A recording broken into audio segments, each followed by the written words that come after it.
Condiciones de trabajo.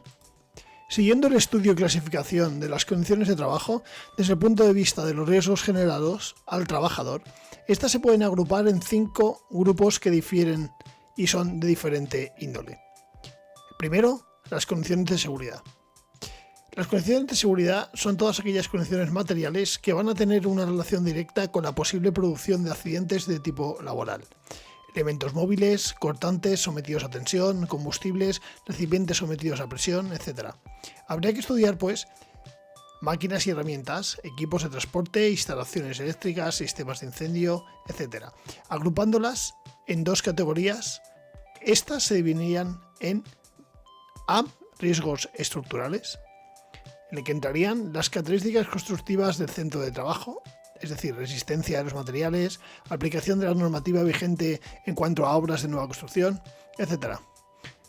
También los pasillos y las superficies de tránsito, el espacio de trabajo, escaleras, escalas, aparatos de elevación, rampas, desniveles, muelles de carga, etc. Instalaciones eléctricas, instalaciones de gas e instalaciones de prevención y protección contra incendios.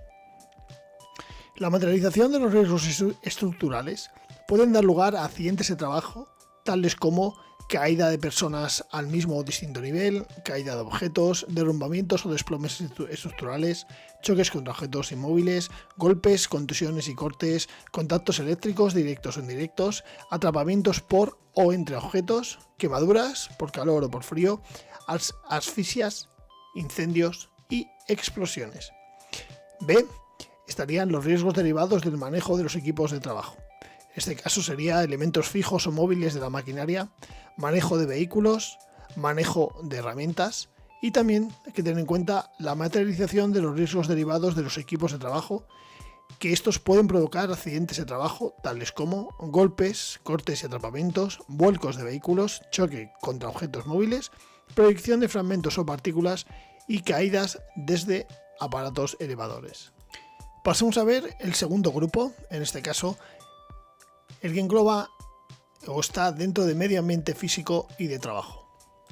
Recordar que el medio ambiente de trabajo está relacionado fundamentalmente con las condiciones físicas y cómo son las condiciones acústicas, vibraciones, iluminación, radiaciones ionizantes y no ionizantes, condiciones termo-higonométricas y con el objeto de establecer sobre todo no solo unos niveles de exposición a estos agentes, por debajo de los cuales se pueden considerar como inofensivos para la salud de los trabajadores, sino que también permitan desarrollar las tareas de una forma eficiente sin afectar a su rendimiento.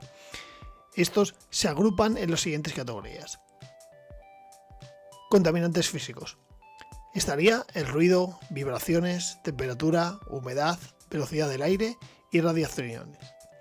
También la materialización de los riesgos derivados de los contaminantes físicos pueden dar lugar a enfermedades profesionales tales como hipoacusia o sordera profesional, afecciones musculoesqueléticas y articulares, afecciones pulmonares y cardiovasculares, trastornos gastrointestinales, golpes de calor, deshidratación o afecciones oculares.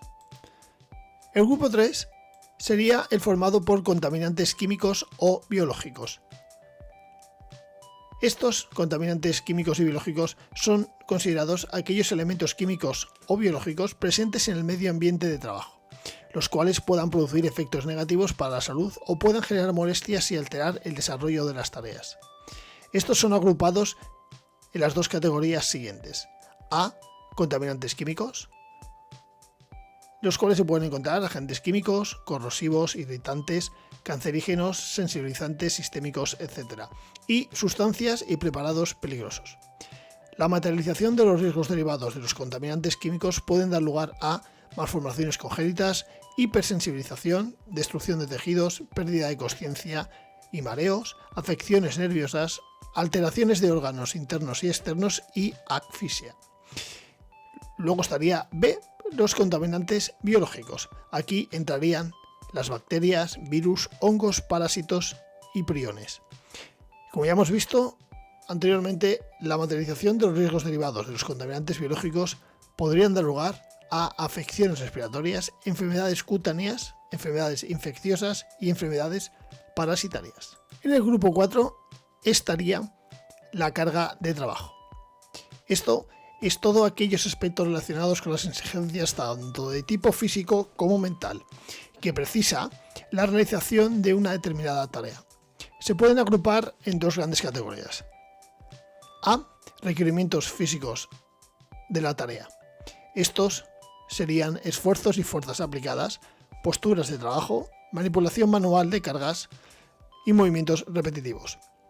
La materialización de los riesgos derivados de los requerimientos físicos pueden dar lugar a accidentes y enfermedades profesionales tales como fatiga crónica, mareos, dolores musculoesqueléticos y dolores articulares. La otra categoría sería la B, requerimientos mentales de la tarea. Aquí esto engloba la carga de trabajo, atención que requiera la tarea, presión en realización de la tarea y presión y enfoque en la tarea. La materialización de los riesgos derivados del requerimiento mental pueden dar lugar a insatisfacción laboral y a patologías como estrés, depresión, ansiedad, insomnio y trastornos gastrointestinales. Y por último, el bloque 5, en este caso, o grupo 5, llamado la organización del trabajo.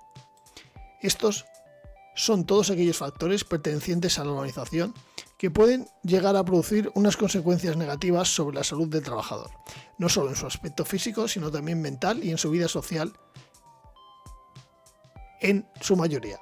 Estos serían tales como la distribución de tareas, reparto de funciones y responsabilidades, distribución horaria, aquí estaría dentro el trabajo nocturno, a turnos, etc., la velocidad de la ejecución, las relaciones interpersonales y el trabajo monótono y repetitivo.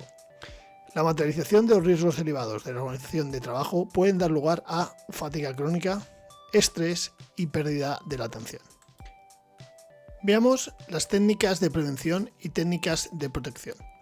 Como establece el Real Decreto 60/2018 de 9 de enero, por el que se modifica el Real Decreto 1932/1998 de 11 de septiembre de adaptación de los capítulos 3 y 5 de la Ley 31/95 del 8 de noviembre de prevención de riesgos laborales al ámbito de los centros y establecimientos militares a través de la evaluación inicial de los riesgos para la salud y seguridad de los trabajadores, el empresario debe planificar las actuaciones que eliminen las consecuencias negativas que podrían tener los riesgos detectados. Estos se pueden realizar mediante dos conjuntos de técnicas diferentes, las técnicas de prevención y las técnicas de protección. Con respecto a las técnicas de prevención, la ley establece la obligatoriedad de actuar sobre el riesgo, en donde las técnicas de protección, en este caso prevención activas, actúan sobre la probabilidad y la frecuencia del riesgo y en mucha menor medida sobre la consecuencia. Es importante recalcar que las actuaciones preventivas en una empresa pueden ser de tipo material o actuaciones de formación e información de los trabajadores. Hablemos ahora de las técnicas de prevención. En este caso, la problemática principal de las actuaciones preventivas de tipo material es el enorme campo de actuación y la extraordinaria complejidad y diversidad de las condiciones materiales que el mundo laboral nos ofrece hoy en día. Por eso, a veces los límites entre una y otras técnicas muchas veces se solapan. Dichas técnicas o disciplinas preventivas estarían englobadas en 5. Primera, o 1, seguridad en el trabajo. 2, higiene industrial o higiene laboral. 3, medicina del trabajo. 4, ergonomía. Y 5, psicosociología laboral.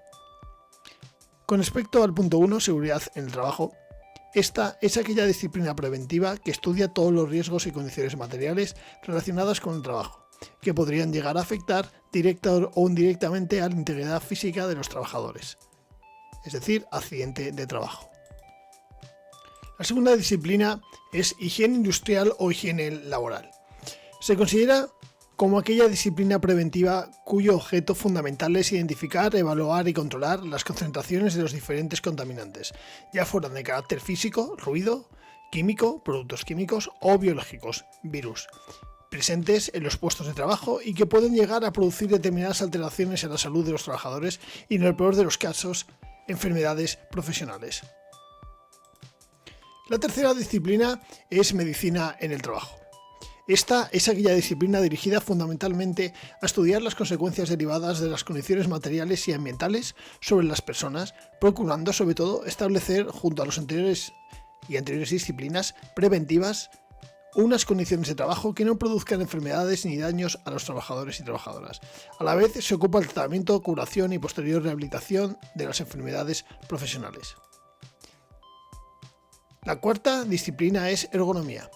Esta es aquella disciplina que trata la adecuación entre las distintas capacidades de las personas y las exigencias de las capacidades demandadas por las tareas de trabajo realizadas.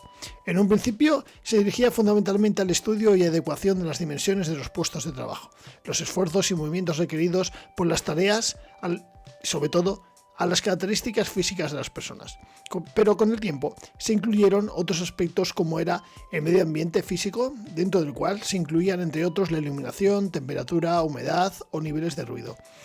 Este estudio del ambiente físico dentro del campo de la ergonomía iba encaminado al estudio de las exigencias físicas y mentales de las tareas y sus posibles consecuencias sobre el desarrollo de dichas tareas, para sobre todo prevenir la fatiga tanto física como mental. La quinta disciplina es psicosociología laboral. Esta psicosociología laboral se encarga de aspectos tan importantes como el tiempo de trabajo, el horario, las pausas, el ritmo de trabajo, así como los temas asociados a la propia organización del trabajo, la carga mental, las relaciones laborales, etc. Gracias a toda esta metodología interdisciplinar podemos llegar hasta el proceso de evaluación de los riesgos, el cual se constituye en la herramienta o medio que va a disponer el empresario o empresa para planificar todas las actividades preventivas que sean necesarias en el seno de dicha empresa u organización. Veamos ahora las técnicas de protección. Las técnicas de protección, aunque también son consideradas como técnicas activas, dado que se realizan con carácter previo a la materialización del riesgo, tienen como objetivo fundamental actuar únicamente sobre las consecuencias, bien minimizándolas o incluso eliminándolas, con la particularidad de que no se actúa sobre la frecuencia o probabilidad de que se materialice el riesgo. Estas técnicas de actuación deberían ser llevadas a cabo después de haber realizado las técnicas de prevención o como una técnica complementaria a esta. Dentro de las técnicas de protección podemos diferenciar entre 1. Técnicas de protección colectiva. Estas técnicas de protección colectiva son aquellas que protegen a los trabajadores o trabajadoras de una forma general, es decir, que eliminan o reducen las consecuencias de un riesgo que afecta a un número determinado de trabajadores o trabajadoras. Por ejemplo, vallas de seguridad en el perímetro de una obra en construcción, etc. Luego estaría, por segundo, las técnicas de protección individual. Estas son aquellas que sirven para proteger a un trabajador de forma individual o particular, es decir, eliminan o reducen las consecuencias de un riesgo que afecta a un solo trabajador. Por ejemplo, las botas de seguridad, el casco, los arneses anticaída, etc.